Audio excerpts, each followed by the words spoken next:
looking at that injury was crazy. Reacting to that, me personally, I'm looking at it like Joe Theismann. I'm looking at Mm, Alex Smith. That's what I'm mm. looking at. Lawrence That's Taylor doing some crazy mess. I mean, even with what happened, it was a friendly fire. His teammate was just coming around the edge and his leg got off. How you get definitely.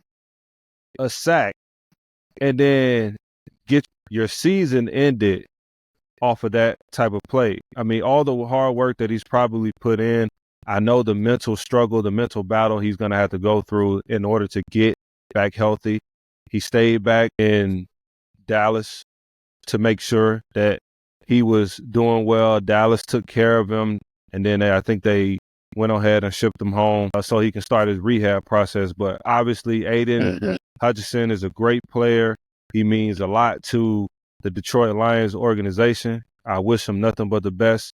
But looking at that injury, that's something that you would never want any of your teammates or anybody else to go through, because the mental struggle that you have to deal with in getting back healthy and hoping that you would be the same is something that is hard, but at the same time, if you have the right people around you, you can get through it. What you think, Austin? Speaking of being at that level, he was well on his way to having a great year. I mean, one of his games, he probably, I think, 4 sacks. He may have put up one game, and that game it got out of hand. So you thinking you may go home and thinking, man, I shouldn't even went that hard at that point, or we shouldn't even been playing no more. We should have been on the sideline watching the twos or the threes get some reps.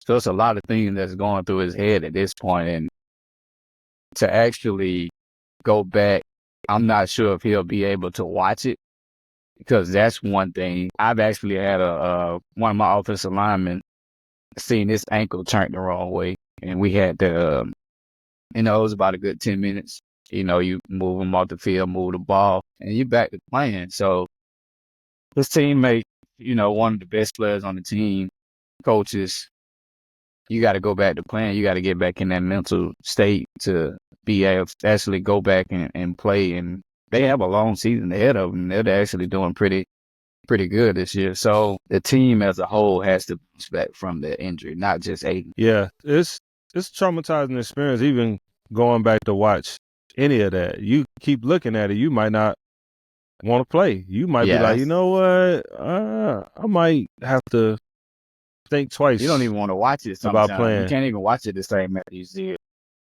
But I've heard talk about people, fans saying, "Oh, why he was on the field?" Well, if you think about it, you got a 53-man roster, right? You, you got the first string, you got the second string, right? Second string plays special teams, and then you got the first string who don't play special teams, right?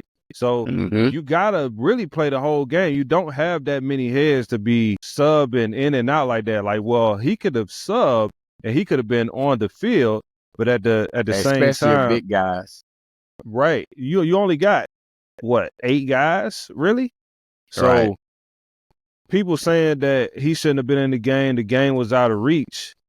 That's not how it works in the NFL. If you are being paid to play, you are going to play, right? Unless it gets to the fourth quarter and there's really no need for you to be on the field. Think about this Right. too. Tom Brady, Super Bowl, playing the Falcons. I forgot what year that was, but bro, they thought they had the game. And what happened? Let the state down. Exactly. So Yeah. now you know how coaches and what teams are thinking, because they like, yo, we not about to let up. We're going to keep putting the foot on the gas. So